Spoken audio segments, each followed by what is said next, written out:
Hey guys, welcome back. And today we're going to explore the magical world of bedroom design.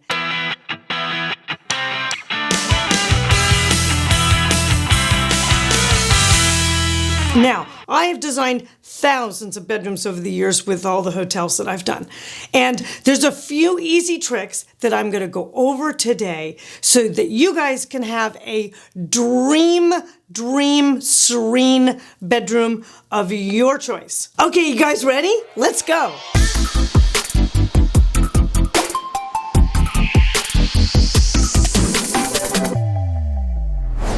Now, listen guys, I use a ton of gorgeous pictures to show you inspiration and to give you ideas for your spaces. And it doesn't matter if these rooms are large or small, it's the concept that I'm trying to get across. So just enjoy them and know that you can use the same ideas. So number one thing is color matters. Ooh, it's really important. You can do palettes a lot of different ways, but my go-tos for bedrooms are always the recessive tones of blues and greens, and a lot of times light neutrals, that kind of soft arena. Now, what are recessive tones? They're the cooler side of the color spectrum, and what happens is they move back as you're observing them, so they end up creating an envelope that feels recessive, calm, quieting, and peaceful. And that's a perfect solution for a good bedroom. And pro tip here, never, ever paint a bedroom in a bright hot orange or a brilliant red. Honestly, what are you thinking? What were they thinking? It's crazy. They obviously had something else on their minds besides sleeping for these bedrooms. So just don't do it. Now, if you're a color lover and you want to really go into something really rich and yummy, like you see here with these deep blues, you can definitely do that as long as the bedroom can be closed off from the rest of the space. And if you're in a space that's really small or already open, like a studio, you gotta skip it and keep it all the same color as the rest of the space.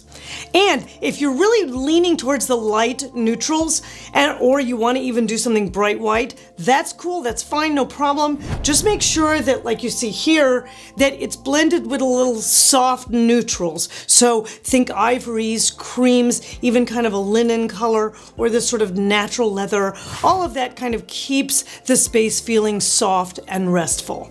Now, my number 2 tip is to dominate your lighting situation. Super important in a bedroom. And really guys, not that kind of domination. Dominate your lighting. Now, what that means is be able to control the darkness at the window level if you have one, and be able to control the lighting that you've placed in the space. So there's 2 levels here. I almost always place blackout drapery like you see here into a bedroom. And if you don't have the ability to do drapery, you can still get blackout if you do blinds or another kind of Roman shade, that kind of thing. You can get that. And it's pretty essential. If you need to sleep during the day, you definitely want to be able to darken your room. Now, the second aspect about lighting, of course, is you always need 3 points of light that you have in the room. So if you're lucky enough to have something in the ceiling, that's great. You can add a pendant or something of that nature, but then you'll also want to have lighting right close to the bedside, and that can either be pendant or it can be sconces like you see here. And then you'll need a third element, maybe some type of ambient lighting or specific task lighting. And remember that you can always control all 3 of these elements by the bed, with dimmers, or at the wall. So you want to make sure that's included. And if you want to know more about drapery, then you can definitely check out my window treatment series that covers drapery as well as blinds. Okay guys, now here's 2 pro tips if you're dealing with a small space main bedroom, okay? Do not tiny up on your fixtures. here's a perfect example. These are beautiful sconces and they're all fairly good sized, right? But they're light in scale and that's what makes them work in a smaller bedroom. So don't go tiny just because your bedroom is tiny, because that's the mistake that makes it feel tinier. So you want to make sure that you have something with light and grace and expansion and gives you an opportunity to kind of swing it around and use it. And last one is, for all of my guys out there that sleep with bedroom ceiling fans, I know you can't get away from it. You need them to sleep. I almost wish I had one in my bedroom, but try and find one that's attractive. There are definitely ones out there now that have the lights that look good. This one's a new one from Fanimation, I think. And they're really available now. And so you gotta just kind of search for ones that really look low profile and good looking. If you're enjoying these videos, please be sure and subscribe, comment, and ring the bell. Because if you ring that bell, you're gonna get notified every time I drop a video. Okay, so now my number 3 tip is to become a storage ninja. Now, I talk about storage in almost every video, but it's because it's super important to staying organized in kind of a designer way. Now, there's a couple of ways we can get this done. Double duty furnishings for the bedroom. I love beds that have storage capabilities. Super important. Lift them up. You've got all that dead space under there. This is a cute little solution with the roll-out drawer for shoes or linens or just regular drawers that you can see. Just make sure that you're utilizing that space for anything that you've got. The second thing is to go vertical. And if you saw this video on tiny bathrooms, you know how important it is to maximize your verticality when you're in a small space. Perfect example of going vertical and utilizing your space is here. You can do an up and over with your bed with some built-in shelves. That's a really great solution. Or you can stack some shelves up the side if you don't have room for a full nightstand. That's a great one. If you own your house, you can go in with closed millwork all the way across, like this beautiful blue room. That's spectacular. And if you are renting or something, you can always just install a stack of shelves. That's always great. The key here is that you want to make sure that those open shelves look nice and tidy. And so remember, guys, with shelves, baskets are your buddies on this one. And if they're solid front baskets, that's great. You can kind of throw things in. But like, for instance, if they're clear here, you're going to fold things up a little bit neater and make sure that they look tidy. But they can look great and be a huge, huge space saver for a tiny bedroom. Now, the other option is this.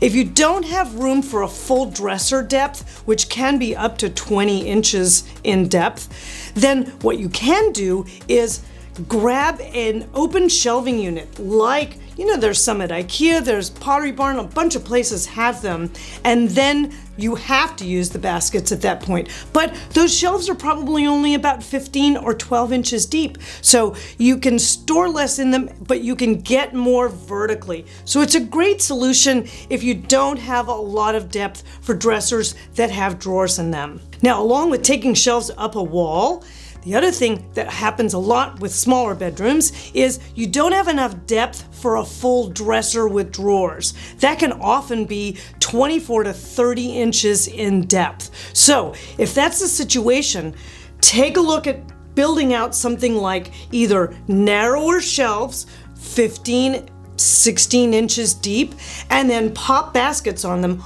all the way up. That's a great solution for if you don't have the depth for a dresser.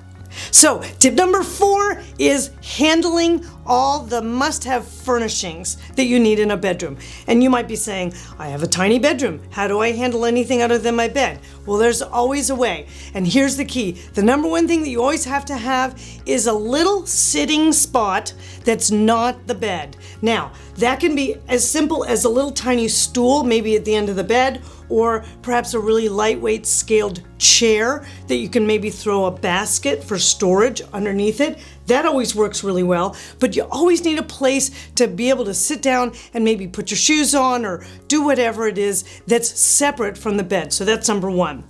Number two thing is, if you're dealing with a small bedroom situation, a massive 9-foot high headboard is just not a solution for you. So what you want to think of is keep it low and keep it shallow. So I love the idea of just attaching this fabric along the wall. It gives it a very sort of a groovy look to it. It stays close to the wall color, and there's almost no depth to worry about. So you're not overwhelming the space, but you're still getting a statement against the back wall of where the bed is. So it's a good look to have. I also like this done in the white. I think that's a nice attractive piece. Or this one's even got a little bit of a built-in shelf. It's done in just some plain plywood, so that's great. Now, some of you may not have enough floor plate for 2 nightstands and your bed. So here's the key. You can do 1 nightstand, that's no problem. It looks super handsome in this bedroom, but note that they have a little bit of space where you can walk on the other side of the bed between that side and the wall. Super important. When you look at some of these solutions where beds are shoved up against a wall, that's never a good solution, and it's not viable long term. So if you're in a situation where the only way you can get a bed into a space is to push it up against a wall, you really want to treat that bed like a day bed. Look at this lovely one here with storage underneath it with the 3 baskets. That looks great, and that can be made up to look like a deep sofa during the day, and then you sleep in it at night. It's a great solution for those of you who might be in studio apartments or something like that, and it doesn't look like you just jammed your bed against a wall because you have no room. That's playing tiny, and you don't want to do that with your bedroom. Now, the last thing that you really want to think about is rugs. If you don't have wall-to-wall carpet, you want to have as big a rug as possible, because the key there is tiny rugs look like tiny rooms. So I know it goes against the grain and against intuition, but make that area rug as big as you can make it, even if it's in a small bedroom, and that will really make the space feel more expansive. So now my last tip is don't forget about nature and plants. Now, unless you have this fabulous room like this that has an entire wall of glass looking out over a gorgeous forest, well, then you're okay. But if you're like the rest of us and you don't have a room that has that beautiful view, you need a plant in there. It's good both for oxygen exchange and because nature energetically is really calming and creates a sense of peaceful energetics. So, but you're saying, your bedroom's tiny. Well, how about a hanging plant? That's easy. Get them up off the floor. Or how about this sweet little one just right there on the nightstand? I don't care how big or how small it is, just get something in there. You can do pampas grass, you can do cut flowers on a nightstand, lots of different options there. Just make sure you've got some nature in there and you're gonna sleep like a baby. Okay guys, so if you liked this video, we're going to be covering designing and how-tos on every room in your home in the Design Club. So now make sure you've been signed up at lisaholt.com, and it's opening in September, so it's coming soon. What I want you to do next is I want you to go right here to this video, which is all about designing tiny bathrooms, and that'll give you a ton of information on how to maximize your space and make it look sort of glamorous and wonderful. You can click right here, and I'll see you guys next week.